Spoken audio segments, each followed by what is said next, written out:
Mentari Kairo yang membakar kulit tak sebanding dengan bara kesepian yang membakar hati Aisyah. Sudah 3 tahun ia mengabdikan diri sebagai pengajar bahasa Indonesia di sebuah universitas ternama di Mesir. Bukan karena tak cinta tanah air, bukan pula karena gemerlap karir. Takdir membawanya jauh dari Purwokerto, jauh dari makam ibunda tercinta yang selalu ia rindukan di setiap sujud. Ayahnya sudah lama tiada, dan satu-satunya keluarga yang tersisa hanyalah kenangan hangat masa kecil yang kerap menghantuinya di malam-malam sepi. Aisyah, wanita yang dulunya periang dan penuh tawa, kini lebih sering menyembunyikan senyum di balik kerudungnya, membiarkan luka lama menggerogoti jiwanya. Kesepian adalah teman setia Aisyah di tengah hiruk-pikuk Kairo yang tak pernah tidur. Kota yang dulu ia impikan karena sejarah dan keindahannya, kini terasa seperti sangkar emas. Ia mengisi hari-harinya dengan mengajar, meneliti, membaca buku-buku tebal, dan sesekali menikmati semangkuk full medames di kedai langganannya yang sempit. Ia selalu menjaga diri, hatinya tertutup rapat, seolah ada gembok tak kasat mata yang terpasang kuat. Sebuah hubungan di masa lalu telah meninggalkannya dengan luka yang dalam, membuatnya takut untuk membuka diri lagi, takut untuk percaya, takut untuk mencintai. Suatu sore yang terik, sepulang mengajar, pikiran Aisyah melayang jauh ke Purwokerto. Ia terburu-buru menyeberang jalan yang padat kendaraan, tak memperhatikan lampu lalu lintas yang sudah berubah warna. Sebuah mobil melaju kencang ke arahnya, klakson meraung nyaring memecah kebisingan. Aisyah memejamkan mata, pasrah, bayangan wajah ibunya melintas di benaknya. Ia berpikir, inilah akhirnya. Namun, sedetik kemudian, sebuah tangan kekar menariknya kasar, membanting tubuhnya ke trotoar. Aisyah tersentak, nafasnya terputus. Ia membuka mata, menatap sepasang mata coklat gelap yang memancarkan kekhawatiran dan amarah yang samar. "Hati-hati, Nona, apakah kau tidak melihat?" Suara berat dengan aksen Arab yang kental itu menusuk telinganya. Pria itu bernama Yusuf, seorang pemilik toko buku tua bernama Al-Hikmah di dekat kampusnya. Aisyah sering melihatnya. Ia hafal aroma buku-buku lama yang semerbak dari tokonya, tapi tak pernah berinteraksi lebih jauh. Yusuf membantunya berdiri, memastikan ia tidak terluka. Jantung Aisyah berdebar kencang, bukan hanya karena nyaris tertabrak, tapi juga karena tatapan mata Yusuf yang terasa begitu tulus dan dalam, seolah mampu menembus pertahanan hatinya. Aisyah hanya mampu mengangguk pelan, mengucapkan terima kasih dengan suara yang nyaris tak terdengar, lalu bergegas pergi. Ia merasa pipinya memerah, bukan hanya karena terik matahari, tapi karena malu dan entah perasaan apa yang tiba-tiba muncul. Sejak kejadian itu, setiap kali Aisyah melewati toko buku Al-Hikmah, Yusuf selalu menyapanya. Sapaan awalnya hanyalah, "Bagaimana kabarmu, Nona?" atau "Hati-hati di jalan ya." Namun, lambat laun, sapaan itu berubah menjadi percakapan singkat. Mereka mulai berbicara tentang banyak hal, dari sastra Arab klasik yang Yusuf gemari hingga puisi-puisi Indonesia yang Aisyah cintai. Yusuf adalah pendengar yang baik. Ia selalu membiarkan Aisyah berbicara tentang kerinduannya pada kampung halaman, tentang kesedihan yang ia rasakan. Aisyah menemukan ketenangan dalam obrolan dengan Yusuf. Ia merasa Yusuf bisa melihat jauh ke dalam hatinya yang selama ini terkunci rapat. Yusuf, dengan segala kesederhanaannya, dengan senyum tipisnya yang menenangkan, mampu membuatnya tertawa lagi, tawa yang sudah lama hilang dari bibirnya. Yusuf adalah pria yang sederhana, namun bijaksana. Ia sering bercerita tentang perjuangannya menghidupi ibu dan adik-adiknya setelah ayahnya meninggal dunia. Kesedihan yang pernah mereka alami dalam hidup, pengalaman kehilangan orang tua di usia muda membuat hati mereka terhubung lebih dalam.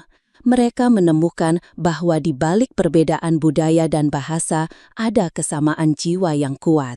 Suatu sore, saat Kairo dilanda badai pasir, Aisyah merasa tubuhnya lemas.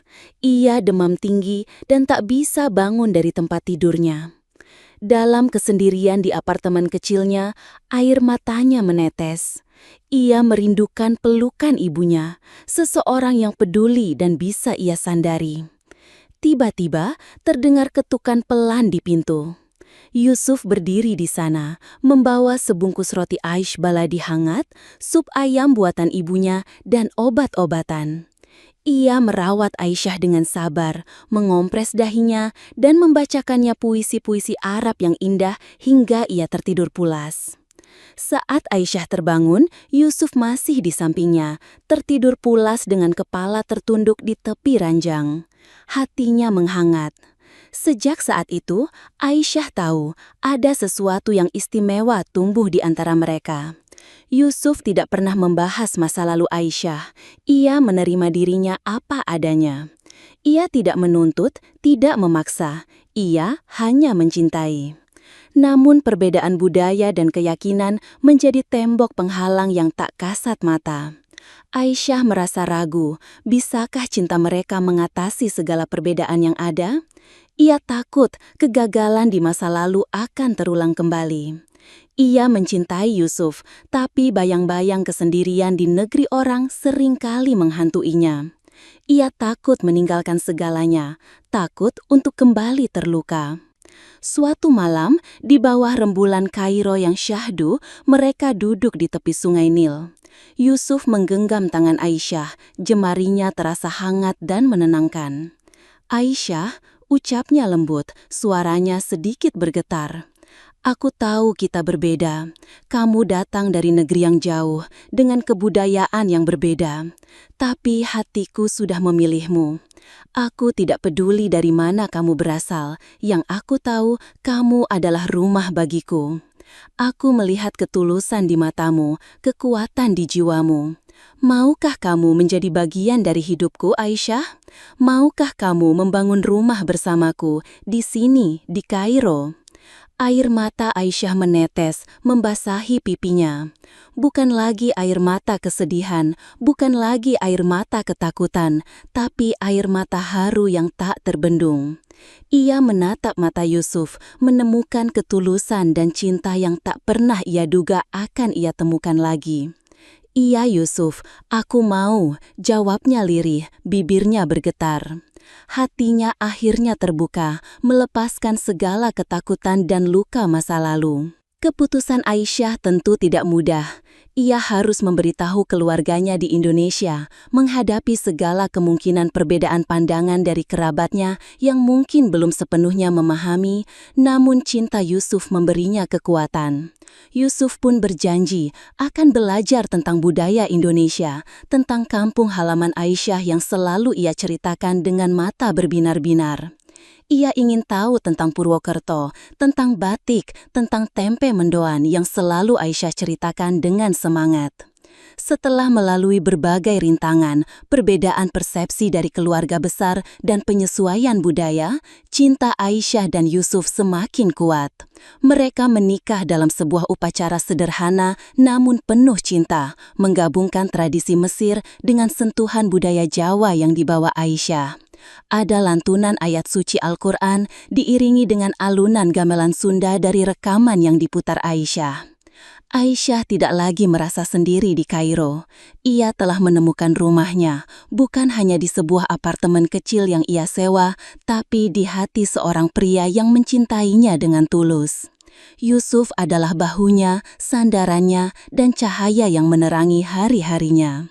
Beberapa tahun kemudian, Aisyah dan Yusuf dikaruniai seorang putra yang tampan. Mereka memberinya nama Akbar yang berarti besar dan agung. Mereka sering berkunjung ke Indonesia, mengenalkan Yusuf pada keluarga dan kampung halaman Aisyah. Yusuf sangat mencintai Purwokerto, keramahan penduduknya, nasi rames yang pedas, dan tentu saja tempe mendoan hangat yang selalu Aisyah masak untuknya.